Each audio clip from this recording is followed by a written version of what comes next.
It's a strange thing to see a city move. The scale is almost impossible to grasp until you witness it with your own eyes. A floating fortress, bristling with technology and history, shifting ever so slightly as hundreds of hands guide it. That's exactly what it looks like when a Nimitz-class aircraft carrier, a $13 billion piece of American power, is coaxed back into the water. It's not just a ship, it's a symbol of national strength and engineering prowess. For years, it's been silent in dry dock, while thousands of workers fixed, upgraded, and breathed new life into its steel heart. Every bolt tightened, every circuit checked, every weld inspected, each task vital to the ship's rebirth. Today, the giant wakes up. The first rays of sunlight glint off its hull, signaling a new chapter. The air is thick with salt, welding fumes, and nervous energy. Every breath is charged with anticipation. This isn't a flashy launch, just a slow, tense process. Every inch forward is measured, calculated, and watched by dozens of vigilant eyes. Moving 100,000 tons of warship a few hundred feet is one of the Navy's most delicate operations. It's a ballet of steel and muscle, where precision is everything. One mistake, and catastrophe looms. The stakes are enormous, and everyone knows it. The world sees the fighter jets, but it all begins here, with quiet, methodical work. The unsung heroes are those who prepare the stage for power to be projected. This moment is the result of millions of hours of labor. Welders, electricians, engineers, all pouring expertise into every inch. Their dedication is etched into the very bones of the ship. As water seeps into the dry dock, anticipation builds. The ship creaks and shifts, almost as if it's stretching after a long sleep. The ship, lifeless for so long, will soon float again. Its propellers dip beneath the surface, ready to churn the sea once more. It's a testament to teamwork and human ingenuity. Every handshake and smile is hard-earned. Behind every display of military might are ordinary people doing extraordinary jobs. Their stories rarely make headlines, but their impact is immense. They don't get parades, but they make it all possible. Their pride is quiet, but it runs deep. Today they hand the keys back to the Navy, knowing they've kept the giant strong. Their work will carry sailors safely across the world's oceans. The gentle giant is about to feel the sea beneath it once more. Its journey is just beginning. The world will be watching. And for a moment, all eyes are on the ship, and the people who made its return possible. What is a supercarrier? Why is it considered the ultimate symbol of naval power? It's not just a big boat, it's a floating mobile airbase, a sovereign piece of American territory that can move anywhere in the world's oceans. The USS Gerald R. Ford, for example, is nearly 1,100 feet long and weighs 100,000 tons, like 400 Statues of Liberty. Its sheer size is staggering, making it one of the largest warships ever built. It's a city at sea, home to over 5,000 people, with its own hospital, post office, and kitchens serving 18,000 meals a day. Life aboard is bustling, with sailors working around the clock to keep everything running smoothly. 2 nuclear reactors power it for over 20 years without refueling, giving it unmatched endurance and the ability to stay at sea for months at a time. The flight deck is a 4.5-acre runway, launching jets from 0 to 165 mph in just 2 seconds. This allows the carrier to project air power anywhere, anytime. This gives the Navy unmatched global reach, allowing the U.S. to respond rapidly to crises or conflicts anywhere on the planet. These ships are expensive, over $13 billion each, and only the U.S. operates a large fleet. Building and maintaining them requires cutting-edge technology and a massive industrial effort. Supercarriers are the centerpiece of a strike group, projecting power and sending a clear message wherever they go. They are always surrounded by a protective fleet of destroyers, cruisers, and submarines. When one sails into a region, it's a symbol of commitment and deterrence, reassuring allies and warning adversaries alike. It's more than a ship. It's a statement of national strength, technological achievement, and military readiness.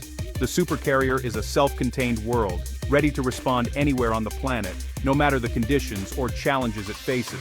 Its endurance and power are unmatched, making it a true force multiplier for the U.S. Navy. That's what makes it super, and why it remains the backbone of American naval dominance. Even a supercarrier needs a checkup. These giants of the sea, despite their immense power and size, require regular and thorough maintenance to stay at peak performance. After years at sea, it undergoes a refueling and complex overhaul, or RCOH, a 4-year rebuild halfway through its 50-year life. This process is one of the most significant events in a carrier's lifespan. The ship is carefully lifted out of the water and placed on massive keel blocks in a dry dock, exposing its enormous hull for the first time in years. It's a nerve-wracking process. If the alignment is off, the hull could crack, risking catastrophic damage and costly delays. Once dry, a city of scaffolding and cranes surrounds the ship, transforming the dock into a hive of activity.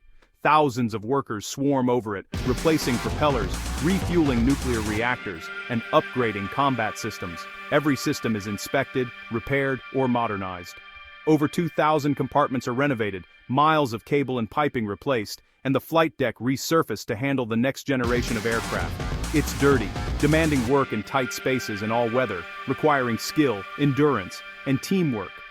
The goal isn't just repair, it's to make the ship better and stronger, ready to face new threats and challenges. When the carrier leaves dry dock, it's ready for another 25 years of service, fully modernized and mission-ready. The overhaul is monumental, but essential to keeping the fleet ready and the nation secure. Every detail matters, from the hull to the latest technology, ensuring nothing is overlooked in this massive effort. This is how a floating fortress is reborn, stronger and more advanced than ever before. The future of the fleet depends on it, and so does the security of the seas. After years of work, it's time to return the carrier to the water, a process called undocking. Final inspections ensure nothing is left beneath the ship that could cause damage. Crews check every valve and opening, making sure the hull is watertight. Flooding begins. Slowly, seawater rises in the dry dock. Dockmasters monitor the ship's stability as it starts to feel the sea's pressure again. The critical moment: float off. The ship lifts just enough to float free. Divers check that it's clear of the blocks. Any mistake could be disastrous. The massive gate is removed, reconnecting the dock to the harbor. Tugboats take over, threading the skyscraper-sized ship out of its concrete cradle. Every move is precise. A gust of wind or current could cause millions in damage. Slowly, the carrier inches into the channel, finally free. Years of planning and labor come down to this tense, careful dance. The city of steel is afloat once more. The journey back to sea begins. Supercarriers are built by people, thousands of skilled men and women. Take Maria, a welder working deep inside the hull, ensuring every weld is perfect for the safety of thousands. Or David, the planner coordinating hundreds of teams, solving problems and keeping the overhaul on track. Teamwork is everything. Veteran shipbuilders mentor young apprentices, passing down knowledge you can't find in textbooks. There's a strong sense of community and pride. They know they're part of something bigger than themselves. A legacy of American craftsmanship. When the carrier floats out, it's a personal moment for these workers. They point out their work to family, sharing stories of challenges overcome. There's no big ceremony, but a quiet, profound sense of accomplishment. Their dedication is built into every inch of the ship. When the carrier sails, a piece of their hard work goes with it. These are the unsung heroes behind the steel. Their legacy rides on the waves.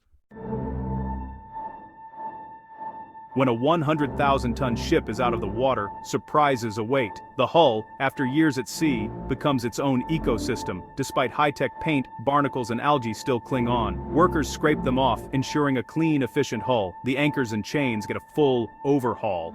Each anchor weighs 30 tons. Each chain link over 350 pounds. Every link is inspected, sandblasted and repainted. Sea chests, huge intake tunnels, are cleaned of debris, vital for cooling reactors and firefighting. It's dirty, claustrophobic work, but essential. Meanwhile, cybersecurity teams upgrade the ship's digital defenses, installing new firewalls and fiber optic cable. In the 21st century, digital armor is as crucial as steel. When a supercarrier leaves dry dock, it's more than an industrial milestone. It's a shift in global power. The Navy regains a critical asset, able to respond to crises worldwide. The ship's return triggers intensive training, as new crew and air wing hone their skills for deployment. The carrier's presence reassures allies and deters adversaries, projecting stability and strength. Its return sets a massive military machine in motion, preparing a strike group for action.